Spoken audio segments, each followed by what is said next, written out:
I never thought a simple job at Pines Hotel could change me.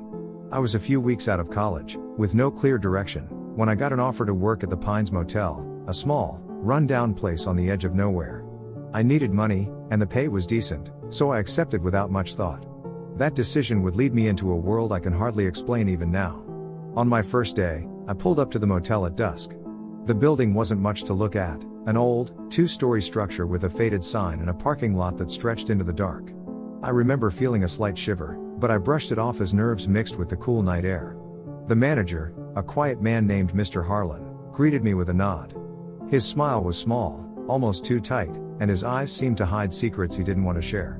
He handed me a set of keys and said in a low tone, "Watch your steps. This place has its own way of doing things." I thanked him, still unaware of what those words would mean. That very night, I began my shift.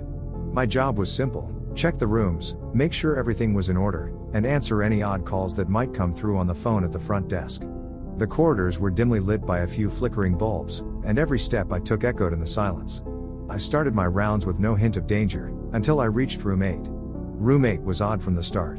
The door was slightly open, and inside I could hear a soft humming. I knocked, but there was no answer, only the sound of the humming that grew louder as I pushed the door open. The room was empty, with just an old radio on a small table playing a half-tuned station.